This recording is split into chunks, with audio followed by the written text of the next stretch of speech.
성도 여러분 안녕하십니까? 서북교회 사택에서 나오면서 그런 생각을 했습니다. 혹시 칠드런 스토리를 할 때에 통역자가 준비 안 돼 있으면은 제가 할 수 있을지 않을까라는 기대를 가지고 상당히 설레이는 마음으로 왔었는데, 오늘 제가 통역하는 우리 중앙교회 미래의 집사님인 우리 최군의 통역하는 것을 들으면서 아예 앞으로는 통역 안 하기로 결심했습니다. 하나 틀리지 않고 어떻게 그렇게 차분하게 통역을 잘하는지 모르겠습니다. 외무부라든지 앞으로 대한민국을 주도할 수 있는 그런 인물이 되었으면 좋겠습니다. 그리고 찬양대에 우리 이기 교수님의 그 표정을 보니까 열정적으로 그 지휘를 하시는데, 저는 앞으로 설교만 열심히 하도록 하겠습니다.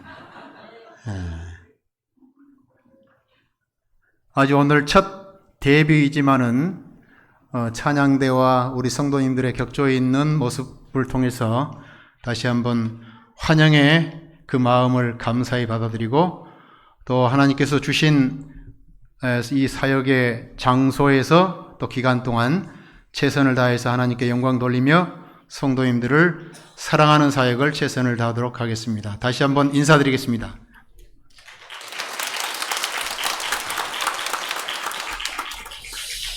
오늘 부임 설교로 제목이 그분이 다스리신다.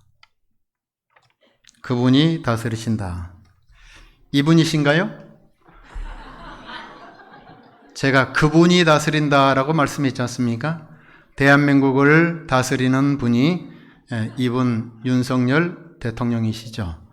이분 수하에 17명의 국무위원들이 있는데, 기획재정부 장관, 행정각부 장관 16분, 구체적으로 교육부, 미래창조과학부 쭉 해서 행정안전부, 문화체육관광부, 해양수산부 해서 16분의 장관과 더불어서 국민들이 위임한 권위를 가지고 대한민국을 다스리고 있습니다.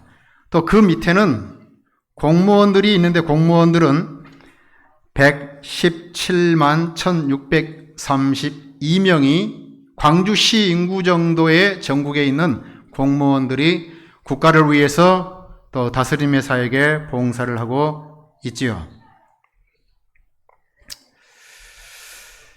그런데 이 공무원들 가운데, 이런 장관들 가운데 탄핵도 당하고 행정안전부 장관 이상민 장관, 왜 이렇게 이 부분에 대해서 국민들이 예민한가?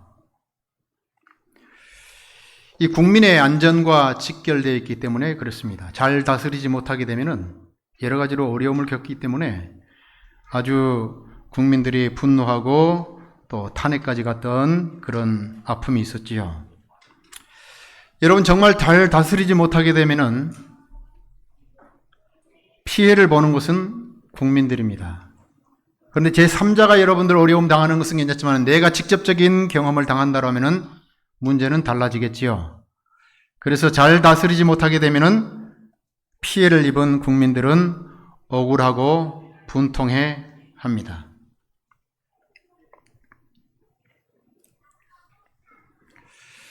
오늘 여러분들 성경 본문에 볼 것 같으면은 야곱이 정말 그의 외삼촌이자 장인인 라반에게 억울하고 분통한 마음을 쏟아내는데, 그러나 나는 어느 때나 내 집을 세우리까? 라반이 가로되 내가 무엇으로 내게 주랴? 그랬더니 야곱이 이렇게 그 외삼촌에게 대답합니다. 여러 가지 예들을 해요. 야곱이 선 주도권을 가지고 그의 외삼촌에게 제안했을 때에 그 외삼촌이 가만히 신중하게 들어보시더니 하는 말이 좋아.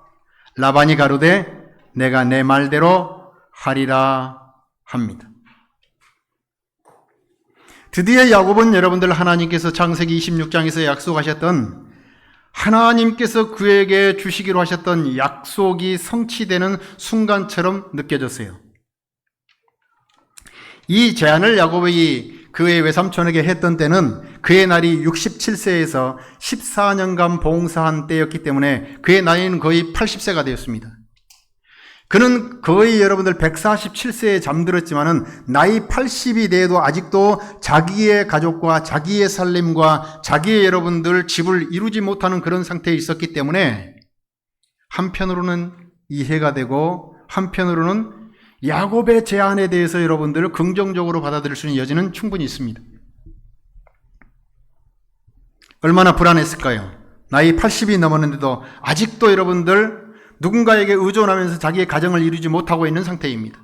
자기의 재산을 아직도 이루지 못하고 있는 상태인 것입니다. 그런데 외삼촌 라반이 흔쾌히 그래, 네 말대로 해줄게.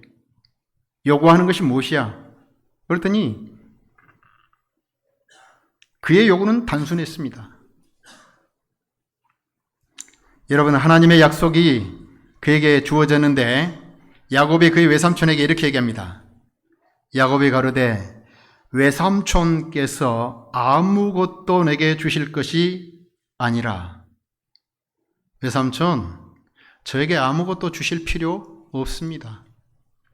제가 단순하게 제안하는 것이 굉장히 쉽고 단순하고 너무너무 이렇게 미미한 것이기 때문에 제 소리를 들으시면 흔쾌히 동의하실 것입니다. 아무것도 주실 필요가 없습니다. 나를 위하여 이 일을 행하시면 내가 다시 외삼촌의 양떼를 먹이고 지키겠습니다. 그가 요구하는 것은 단순했어요. 양 가운데에서 아롱진 자, 그리고 점 있는 것, 검은 자.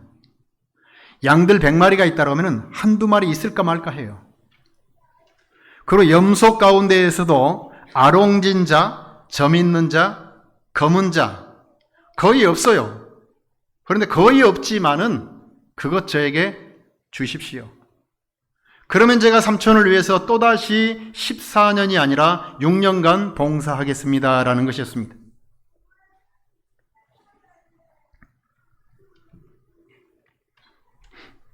그런데 여러분,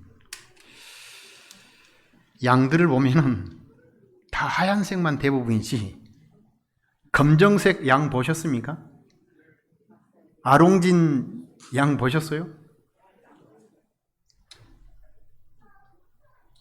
거의 없어요.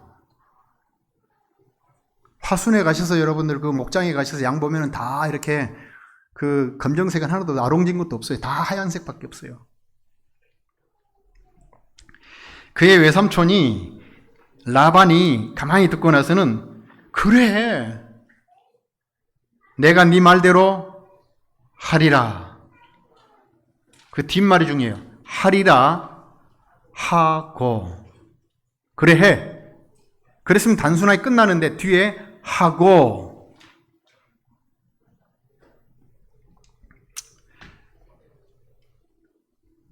그런데 여러분, 여기에서부터 이제 문제가 시작됩니다.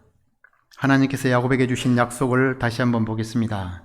야곱에게 주신 하나님의 약속은 창세기 26장 13절로 15절에 보시면은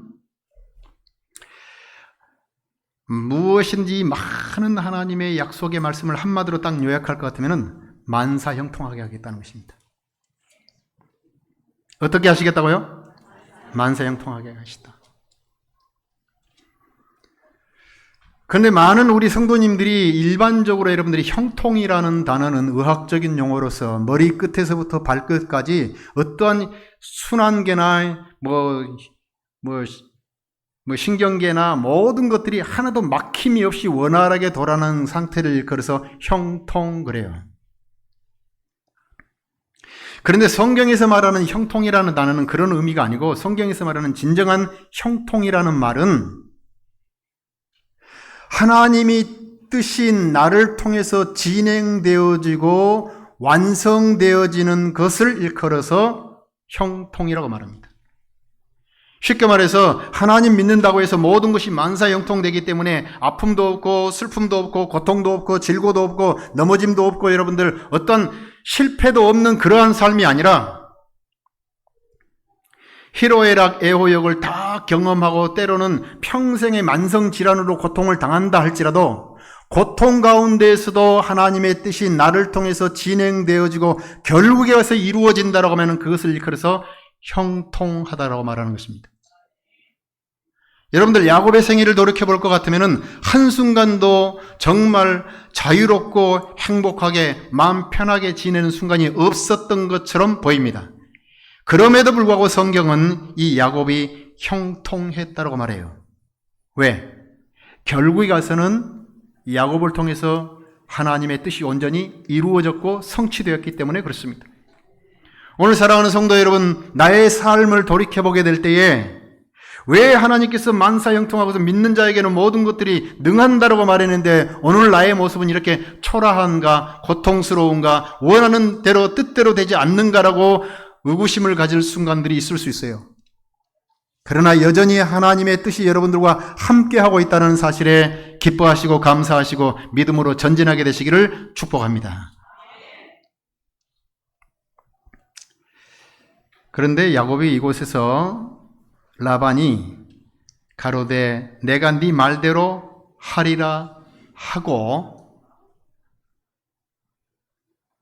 요셉보다도 사기꾼이고 요셉보다도 여러분들 더 악독했던 그의 외삼촌이 이렇게 합니다. 야곱이 만사형통할 수 있도록 이 사단 마귀와 같은 존재인 사단 마귀의 뜻을 실현하고 있는 라반이 첫 번째 아들들을 통해서 외삼촌이 야곱의 생애에 관여해서 하나님의 뜻이 이루어지지 못하도록 방해합니다. 어떻게 하는가? 삼촌, 저에게 아롱진 것, 점 있는 것, 검정 것 삭수로 주십시오라고 했더니 흔쾌히 그래. 그러고 나서 바로 아들들을 소집시켜요. 빨리 와봐. 그러더니 하는 얘기가 양무리 가운데 있는 검정색 아롱진 것, 점 있는 것들을 빨리 모집해. 그러고서는 야곱의 몫으로 돌아가기 전에 이것을 이 점 있는 수컷들과 양들을 3일 길 여러분들 떨어진 곳에 그것을 이주시켜버립니다. 쉽게 말해서 야곱의 꿈이 도저히 이루어지지 못하도록 수컷들 유전학적으로 있잖아요. 도저히 야곱의 꿈이 실현되지 못하도록 그 아들들을 통해서 먼저 손써버립니다. 두 번째로는 계약 변경을 통해 외삼촌이 야곱의 꿈을 실현하지 못하도록 방해해버립니다. 어떻게 계약을 변경했느냐? 10번 정도 여러분들 계약을 파기해버립니다. 몇 번 정도 파기했다고요? 10번 정도. 10번이라고 해서 성경의 숫자에서 10번이라는 충만 숫자로서 더 이상 이렇게는 할 수 없는 상태를 말하는 거예요. 아무리 그도 그렇지 한두 번도 아니고 10번이라고 하는 것은 그 사람이 더 이상 일어설 수 없는 상태로 만들어버렸다는 말이 10번이라는 것입니다. 세 번째로는 매사에 외삼촌이 야곱의 꿈이 실현되지 못하도록 방해하는 것입니다. 24시간 아침부터 저녁까지 대소사에. 그래서 여러분들 성경에는 말하기를 외삼촌, 외삼촌, 외삼촌, 외삼촌, 외삼촌, 외삼촌. 꿈에서도 나타나는 이름이 외삼촌 라반이에요. 7번 반복해서 성경이 외삼촌, 외삼촌, 외삼촌이라는 것은 자기의 매일의 일과 가운데 그의 모든 생각 가운데 그의 마누라를, 그의 아내를 바꿔버리지 않는가? 여러분들 계약을 취소하지 않는가? 매 순간순간 그 외삼촌이 그의 생애에 직접적으로 개입하면서 그의 진로를 태클 거는 것입니다.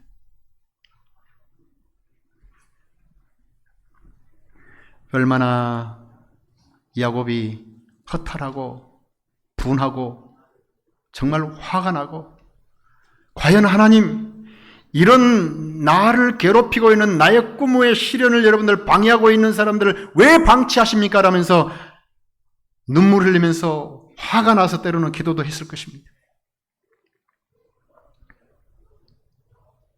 그런데 하나님은 이런 외삼촌의 방해가 있었다 할지라도 하나님의 꿈은 야곱을 통해서 그대로 진행되고 있고 완성되어지는 것을 성경을 통해서 볼 수 있습니다. 외삼촌 라반은 도움자가 아니라 정말 방해꾼이었습니다. 어떻게요? 측근을 통해서 야곱을 방해했습니다. 계약 변경을 통해서 삶을 흔들었습니다. 유전법칙을 이용해 축복의 근원을 잘라내버렸습니다. 결국 빈손 털털이가 되게 하려는 의도였습니다.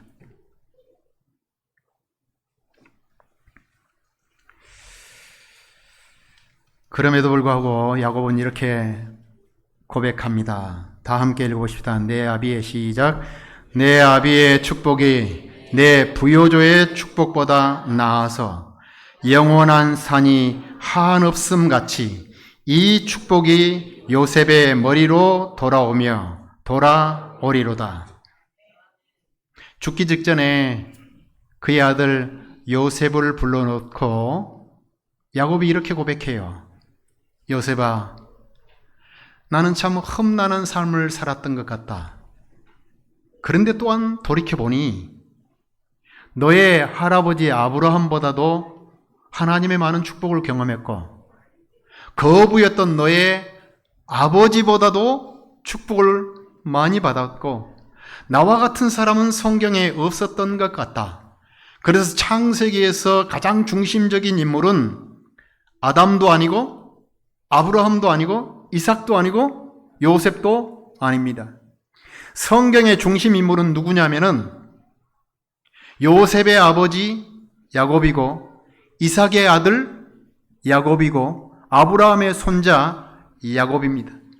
그래서 성경의 여러분들 가장 중심적인 인물은 이스라엘의 12지파의 아버지였던 야곱을 통해서 이스라엘이라고 하는 국가가 형성되어지고 야곱이라는 그 나라를 사람을 통해서 여러분들 선민의 역사가 시작되었다라는 것을 성경은 매 순간순간 강조하면서 그토록 문제투성이고 그토록 문제가 많았던 12명의 자녀들을 다 믿음 안에 두게 하시면서 하나님의 뜻을 온전히 궁극에서는 이루었던 그 인물 야곱이 성경의 중심 인물이라는 것입니다. 그래서 야곱은 그 아들에게 당당하니 너의 할아버지보다도 아버지보다도 내가 더 복 있는 사람이었어.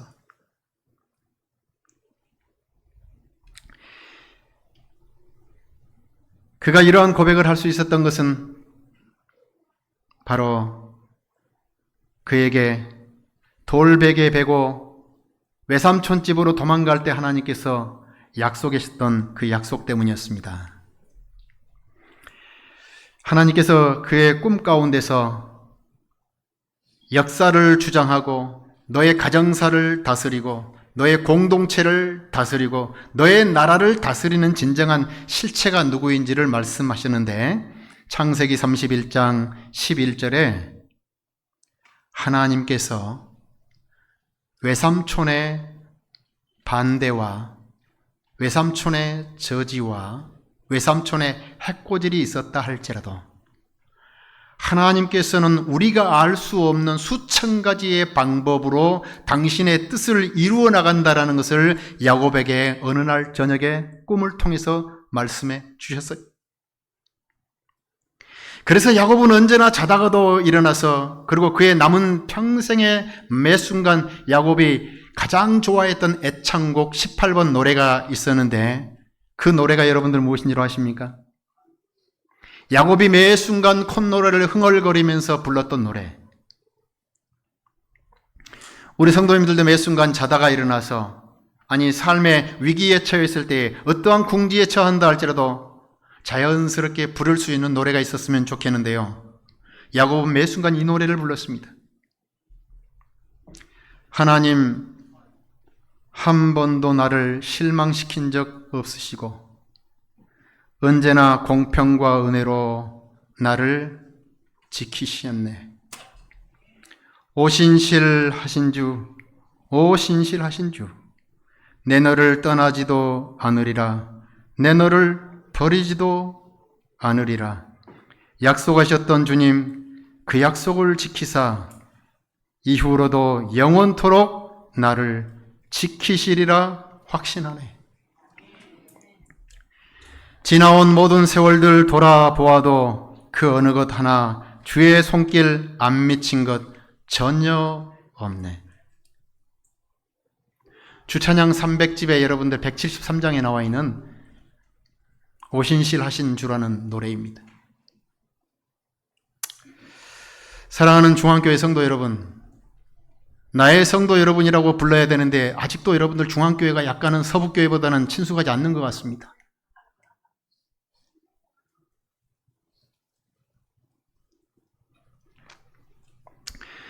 우리 중앙교회는 1948년부터 1981년까지 호남 지역 선교의 중심이었습니다. 중앙교회는 호남의 본부였습니다.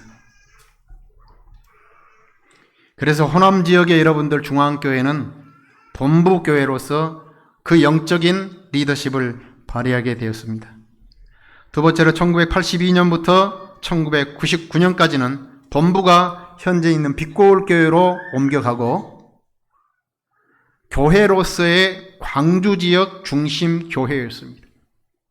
이때 여러분들 광주 중앙교회는 대한민국의 자랑이었고 어떻게 보면 광주시에서는 어느 또 교회도 따라올 수 없는 정말 핵심적이고 역량 있는 교회였습니다. 그런데 2000년도부터 2015년까지는 광주 중앙교회가 되었습니다. 그냥 광주 중앙에 있는 교회가 되었다 이 말입니다. 위치적으로.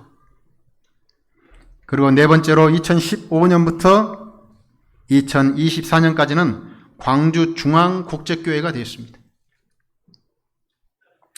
아래에 있는 내용들을 볼 것 같으면 서북교회를 여러분들 광주 중앙교회가 개척한 것입니다. 남선교회를 74년도에 김용기 회장을 개심시키고 여러분들 최순례 집사님과 더불어서 남선교회가 시작할 수 있도록 한 것이 중앙교회였습니다. 78년도에 여러분들 북북교회, 충광교회의 전신을 개척했고 범북교회 여러분들 지금 합해 350명 되는 500명의 교회가 있는 그 범북교회도 중앙교회 성도들 가정이 중심적으로 가서 이루었습니다. 그리고 1990년도에는 서중앙교회를 개척했습니다. 그리고 아프지만은 2005년도에 궁동중앙교회와 분리되면서 궁동중앙교회가 분리된 것입니다. 2021년 드디어 강일택 목사님 때 헌당 예배를 드렸습니다. 그 당시에 헌당 예배 드릴 때 우리 교회 성도들이 사진에 보면은 58명이었습니다. 저는 교회를 3곳 짓고 3곳에서 헌당을 했습니다. 서북교회에서는 여러분들이 27명의 교인이 있는데 떠나는 날 안식일 날은 59명 함께 예배 드렸습니다. 여러분 한 교회를 짓고 헌당한다는 것은 참으로 눈물겹고 힘겨운 일입니다. 그냥 쉽게 되어지는 일이 없습니다. 그런데 우리 중앙교회 성도들도 48년부터 2024년이 있기까지 정말 얼마나 힘겨운 삶을 이어왔을까. 끝까지 이 교회를 지키기 위해서 눈물로 기도하고 헌신했던 성도님들에게 다시 한번 머리 숙여서 감사를 드립니다. 이 아름다운 헌신의 마음을 저는 아주 생생하게 기억하고 그분들을 존경하고 사랑하고 또 후배 세대들과 더불어서 이 교회를 지켜 나갈 것입니다. 그래서 중앙교회를 지켜왔던 우리 성도님들이 야곱처럼 지나온 모든 세월들 돌아보아도 그 어느 것 하나 주의 손길 안 미친 것 전혀 없네. 오신실 하신 주, 오신실 하신 주, 내 너를 떠나지도 않으리라, 내 너를 버리지도 않으리라.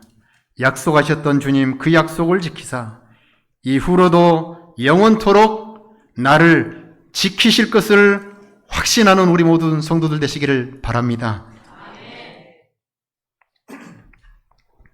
하나님은 모든 것을 통제하시는 능력이시다. 때로는 인간 지도자들이, 때로는 우리의 위정자들이 우리의 가정과 우리의 교회와 우리의 믿음의 공동체를 다스리는 것처럼 보여진다 할지라도 변함없이 보이지 않는 곳에서 역사하시는 주님이 다스리신다는 사실을 우리는 기억해야 됩니다. 오 신실하신 주, 오 신실하신 주. 여러분들의 담임 목사로 부름받게 된 김종희 목사는 중앙교회에 정말 한번 와보고 싶었습니다. 그러나 지금이 아니라 꼭 와야 될 때 오기를 원하는데 하나님께서 보실 때는 지금이 꼭 와야 될 때라고 판단하신 것 같습니다. 저는 대학원을 마치고 전주 동부교회에서 목회를 시작했습니다. 교회를 지었습니다. 광양교회에서 시험하면서 다합교회를 지었습니다. 순천교회에서 대대적인 공사를 하고 9년 사역을 하고 영어학원에서 부름이 있어서 영어도 못하는데 북구학원 원장을 하고 광주학원 원장을 하고 해외에서 박사학위를 받지 못했지만은 공부를 하고 SDA 어학사업본부에서 주니어 부장으로 봉사하고 어학사업본부장을 지내고 강남학원에서 4년간 사역을 14년간을 하고 마치게 되었습니다. 그리고 다시 이제 나이가 들어있기 때문에 고향 앞에서 목회를 해야 되겠다 생각하고 나이가 50이 넘어서 남선교회 부름을 받게 되었고 남선교회에서 또 시무하는 때에 합회 총무로 섬기게 되었고 서북교회에서 3년간 사역을 하게 되었습니다. 정말 그 조그마한 장로님 한 분 안 계시던 교회, 그 사랑하는 장로님이 리나의 아버지 병들어서 참 2년간 투병하시다가 잠드셨는데 장로님 한 분 계시지 않는 곳에서 여러분들 그 성도들과 더불어서 그 무서운 빛들 탁 청산하고 헌당하고 때로는 안식일 날 여러분들 16명도 안 나와요. 제가 전도사처럼 운전 다 하고 그렇게 보냈었는데 정말 이제 교회가 우뚝 서고 우리 광주 중앙교회가 중앙교회로서 여러분들 이 규모가 11조 규모가 우리 호남화폐 내에서 8등입니다. 8등. 근데 서북교회는 한 70위권에서 금년에 10위가 됐습니다. 우리 중앙교회하고 서북교회하고 11조 규모가 크질 않습니다. 성도들 27명이 3년간 59명이 돼서 이룬 정말 하나님의 축복이었습니다. 그런데 그 성도들이 담임 목사를 빼앗겼을 때에 담임 목사가 갑자기 사라졌을 때에 얼마나 상실감이 컸겠습니까? 정말 인사발령이 나면은 다음날 인사발령 와버려야 되는데 한 달 동안 고문을 당하는데 그것이 얼마나 힘겨운 일인지 모르겠어요. 저는 이제 중앙교회 담임 목사로서 하나님의 명예 받들어서 사역을 하게 될 것입니다. 제가 우리 성도님들 앞에 고백할 수 있는 것은 이거예요. 제가 10번 정도 이사를 하게 되는데 한 번도 제가 합회에다 요청하거나 한 번도 어디를 가겠다라고 말해본 적이 없어요. 어느 날 발령 나면은 충실하게 섬기는 것입니다. 그런데 참 놀라운 것은 사역이 끝난 다음에 모든 교인들과 대부분의 사람들은 목사님이 가장 적당한 때에 오셔서 사역을 감당해 주셨습니다. 정말 감사합니다. 저는 서북교회에서 여러분 은퇴할 때까지 시무를 해봤으면 좋겠다라는 간절한 꿈이 있었는데 3년 내에 장기 목회까지 신청한 사람인데 제가 발령 날 줄은 누가 알았겠습니까? 그러나 이 또한 하나님의 뜻으로 저는 겸손하게 받아들입니다. 그리고 중앙교회 하나님께서 저와 우리 성도님들과 더불어서 행복한 사역, 자유로운 사역, 정말 하나님께서 원하시는 사역이 이루어지게 되기를 주의 이름으로 축복합니다. 제가 좋아하는 노래 오신실하신 주, 오 신실하신 주, 내 너를 떠나지도 않으리라. 내 너를 버리지도 않으리라. 약속하셨던 주님, 그 약속을 지키사 이후로도 영원토록 나를 지키시리라 확신하네. 우리 성도님들의 고백이 되시기를 또한 바랍니다. 우리 예수님은 현재 무엇을 하고 계시는가? 히브리서 1장 3절에 그의 능력의 말씀으로 만물을 붙드시며 죄를 정결케 하는 일을 하시고 높은 곳에 계신 위엄의 우편에 앉으셨느니라. 히브리 8장 1절에 이제 하는 말의 중요한 것은 이러한 대제사장이 우리에게 있는 것이라. 그가 하늘에서 위엄의 보좌 우편에 앉으셨느니라. 히브리서 12장 2절 하나님 보좌 우편에 앉아 계신다. 우리 예수님께서 현재 하나님 보좌 우편에 계신다는 얘기는 세 단어로 여러분들 요약할 수 있습니다. 온 우주를 통치하시는 왕으로서 자정하신다는 말씀이시고, 우리를 위해서 간절히 기도하시는 중보자로서 계신다는 말이시고, 모든 세상을 다 심판하시는 심판자라는 말이 하나님 보좌 우편에 계신다는 것입니다. 왕으로서 통치하시고 심판자로서 재판하시고, 그리고 우리를 위해서 기도하시는 제사장으로서 예수님께서 하나님 우편에 앉아 계신다는 말로 당신의 신분을 제시하고 있습니다.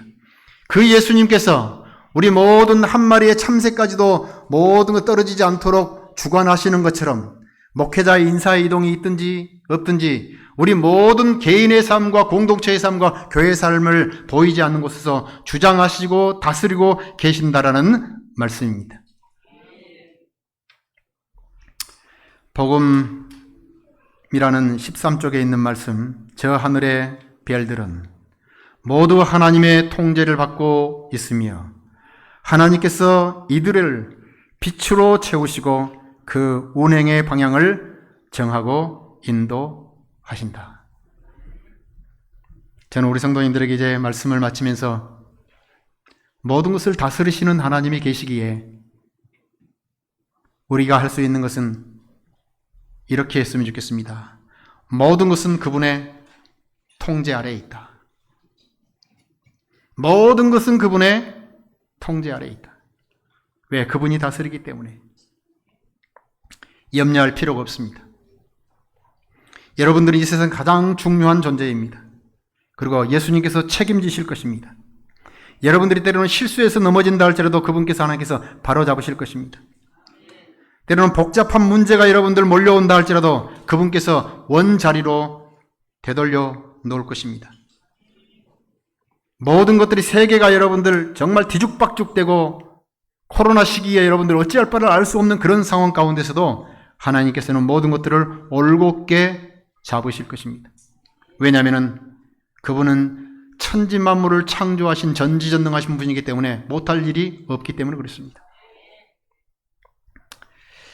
이 하나님이 다스리십니다. 그러므로 우리는 염려 없이 이렇게 되기를 바랍니다. 아무것도 염려하지 말고 오직 모든 일에 기도와 간구로 너희 구할 것을 감사함으로 하나님께 아뢰라.